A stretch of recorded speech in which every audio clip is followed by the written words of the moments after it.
I know that several of the Henhouse Prowlers are in here helping me out. Guys, the stream looks like it might be going live on YouTube. It is. It just went live on the Henhouse Prowlers YouTube page. If you could share that across all of our stuff here to the Prowlers pages, Bluegrass Ambassadors, in our group, we're going to get started here. Thanks for waiting, everybody. I can't even tell you how excited I am to be hanging out with this guy. It's been a long time. But before we get started, I just want to run through a few things here.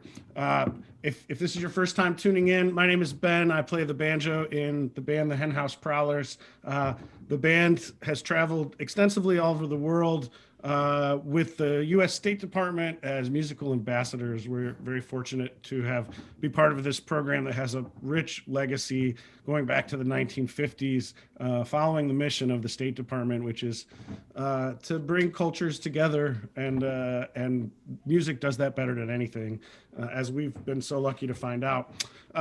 If all the artists that we're having on here we're paying for this. Vijit and I were arguing because he said I don't have to pay him, and we'll find a cause that he can donate to with the money. We think it's really important, especially right now, to be paying for musician services, because we all know we're out of work right now. And we're doing that through Bluegrass Ambassadors, our nonprofit. So if you want to help us pay for the services, pay for the production of this, which isn't exactly working right now through Restream, but that's okay. We're broadcasting live on YouTube, and the guys are sharing it. If you want to help us cover those costs, you can donate paypal.me/Bluegrass Ambassadors, or on our website, bluegrassambassadors.org. This is our fourth Bluegrass Ambassadors Academy. The first 3 weeks were guitarist Rick Ferris, jazz guitarist Fareed Haq, and amazing banjo player Gina Furtado. Those are on YouTube. You can also get access to extra material on our Patreon, patreon.com/Bluegrass Ambassadors. And here's something brand new. If you're on Zoom, as soon as the session is over, you'll get a survey. And if you fill that survey out, you'll be eligible. Every 3 weeks, we're going to pick someone to win a signed copy of our Live from Kyrgyzstan LP, our record. And we'll sign it whenever we can all get together again. But please fill out that survey. We're trying to improve this, especially the kids episode, to have it increase in value and be more educational and informative and fun for kids. So we're looking for ideas on how to improve it.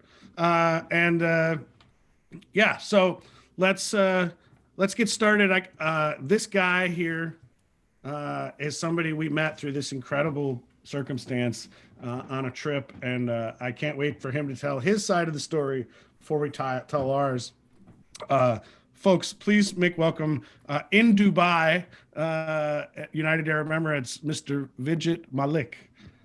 Hi, Vijit. Thank you so much. Thank you, Ben. Thank you for having me on this show. And as you alluded to the fact that we met under strange circumstances, strange and wonderful circumstances, I might say. The way it happened for me was that I was driving home one evening, and a friend of mine called and said, and he knew that I was into bluegrass. And he said, you might want to stop over at the Global Village, because there's a bluegrass band playing there this evening on the main stage. And I looked, I said, Ryan, there's no way, bluegrass band, Global Village, Dubai, nobody knows, what bluegrass is here. And he said, no, I had some acts on the main stage, and I was told to move them because the U.S. Embassy wanted these guys, to play in this time slot. And so I landed up there, and I think, there were, as we talked about, there were probably about 10 people in the crowd, few Emiratis, I guess a couple of Saudis, and me. And they were, clapping very politely, but I could see that they didn't really know the music. And so at one point, I kind of yelled out something, said, can you play Pig in a Pen or something like that? And, I saw you almost do a backflip, and then we met after after the show, and the rest, as they say, is history. Yeah. But it was fantastic. Yeah. My version of that story is, that they were playing in Global Village, and Global Village is this huge amusement park almost that's like internationally themed. So every country has their own building in this massive, massive place, and including the United States, including India. I'm not sure if there was a North Korea, but almost every country in the world had a place where you could go and get food from that country, get clothing from that country. It was a bizarre place to be playing a show, and we played, and about halfway through the set, and you're right, there were. I have pictures, and I'm going to show these actually. There were more than 10, but it was a surreal experience. I'm going to pop these up here. Folks should be able to see this right now. Uh, this is a picture from that show, and I want to point out that right in front of the stage in a red turban is Vijit, and that was where he was when he yelled out "pig in a pen." And then you said play some Olden in the Way. I remember that, and I was just like, That's right. are you kidding me? What is going on here? We've been in the Middle East for 2 weeks, and the last thing anybody is going to say to us is something like play some traditional bluegrass. And I remember we played maybe hobo song. We played something that we hadn't played in years, and I remember it not being very good because we hadn't played it in a while. But it didn't matter. And I ran out and found you afterwards, and I remember running as fast as I could. The stage was huge. It took me a while to run around, and there was your bright red turban, and we had this wonderful talk, and we've stayed connected since then. It turns out you're a fantastic musician. You have your own band in Dubai, and I think it'd be really cool. I think a lot of people tuning in will love your shirt.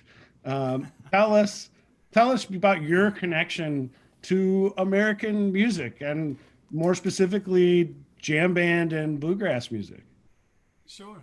So, but, I grew up in India and went, we did my basic education, went to high school in India. And then after that, ended up for my undergraduate education in Ohio, of all places. And that too in a small town called New Concord, Ohio, where there are probably about 5,000 folk in total, of which about 1,500 were college students. So it's a really small town. Ended up going to school there. Met some great guys, and two people in particular that I'd like to sort of shout out to. They're both fantastic musicians. My roommate through college, a guy called Chris French, who's a fabulous, fabulous musician, and then the other guy was Dave Ruck, and Dave again is just a brilliant, brilliant musician with who plays all kinds of music. Dave was playing in a Grateful Dead cover band at the time, but he's a bluegrass. Expert, plays all kinds of music, and so he introduced me to a lot of this stuff. Surprisingly, he never kind of pushed the Dead on me, but rather than the Dead, he introduced me to Crosby, Stills and Nash, Neil Young, Peter, Paul and Mary, and all this great stuff, Little Feat. And so that's where I sort of got interested in this kind of music, and then I also happened to incidentally hear the Dead. Somebody gave me a bootleg of a 1984 show, and I heard it, and for some strange reason, I really liked the music, and so began listening to a lot of the Dead. I was fortunate to see the band a couple of times before Jerry went. This was I saw them in 1989. And we did the whole Deadhead thing. We camped out to get tickets overnight. We did the parking lot scene. And it was just so much fun. It was more than just the band. And they used to say that, it's the audience that plays the band. And in so many ways, that was so true. I'll never forget that you told me backstage after that show that one of your greatest regrets in life was not going on tour with the Grateful Dead. Yes, well, I went for my first Grateful Dead show in Pittsburgh with a college professor of mine. And so on the way there, I suddenly noticed that, he kind of went quite silent on me. And so I said, Mr. Wilson, what's the deal? He said, well, I just hope you have a serious case of amnesia when you get back to college because, Deadheads do what they do. And so anyway, he said, and drop the Mr. Wilson, it's Joe, so we had a great time in Pittsburgh. And at that point, he told me, he said, look, what are you planning to do after you graduate? And I said, well, I look for a job and if not, go back to India and, probably get a further degree. And so, he suggested, he said, why don't you, just get this out of your system, go follow them for a year. And it would have been a good thing, but it didn't happen. Well, you've still carried them with you in your heart forever, it sounds like. Well, apart from the Dead, I just fascinated by the music of Jerry Garcia. And again, he had so many facets to him. With his his origins in bluegrass music again. He was a fantastic banjo player, as you would know. Played the pedal steel, played all kinds of instruments. And for him, it just seemed to me that he lived and breathed music. And he was such, he was so modest, all the time. People, the Deadheads just adored him. But for him, it was not about, being the leader or a cult figure or anything like that. He was just another member of the band, and, he just wanted to play his music, and that was all it was all about. Yeah. And I just find that, with him, there was so much spontaneity, so much improvisation in what he did. And that kind of draws back to, my sort of musical beginnings in sort of Hindustani classical music, which I learned in school, which again, although, is when you play within a rag form, there's a certain discipline that you follow in terms of the notes that you would play and the note patterns that you would play. But yet within that, there's a lot of room for improvisation, and I just find that there were some similarities in that. Yeah, we're going to get into that. Hey, before we move on, can you turn your gain up a little bit? Sure. I think you're a little quieter than me. Okay, maybe if I move the mic a little closer, would that be yeah, better? that sounds better too, for sure. Super. Vijit has his PA hooked up through the computer, which is why he sounds great. It's sound over the internet is difficult, but when you know what you're doing with gear, you can make it sound better. And props to you for being as prepared as you possibly could be for this. I want you to share some music, and I'm going to let you choose. I know we have a music video I want to share, but I'd love for you to play a little bit of something if you Sure. whatever inspires you to play. So Ben, I think again, growing up in India, in school, I went to a boarding school and I was learning Hindustani classical music, as I said, and I guess that was something that was. I guess it comes from my mother, who was very interested, very keen on Hindustani classical music, and I used to accompany her to some of these shows back home in Calcutta. But apart from that, whilst learning Hindustani classical, I was also fortunate to be a part of a choir that sang Christmas carols in 4-part harmony. And I guess that sort of inculcated in me, that sort of joy of harmonies, and harmonization and vocal harmonies. So, I started listening to Simon and Garfunkel, again, one of the greatest duos, in this kind of music. So if you don't mind, I'll probably start with a song that I've sung forever, but Please. it's been one of my favorite songs of all time. So maybe I can sing a little bit of that. Amazing. So this is The Boxer by Simon and Garfunkel.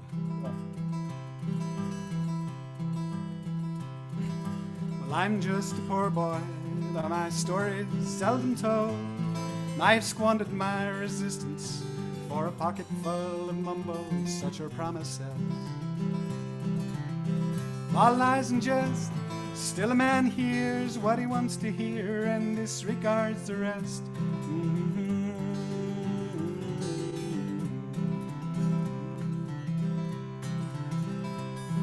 When I left my home and my family, I was no more than a boy, in the company of strangers, in the quiet of a railway station, running scared, laying low, seeking out the poorer quarters where the ragged people go, looking for the places only they would know. Lie, lie, lie, lie, lie, lie, lie,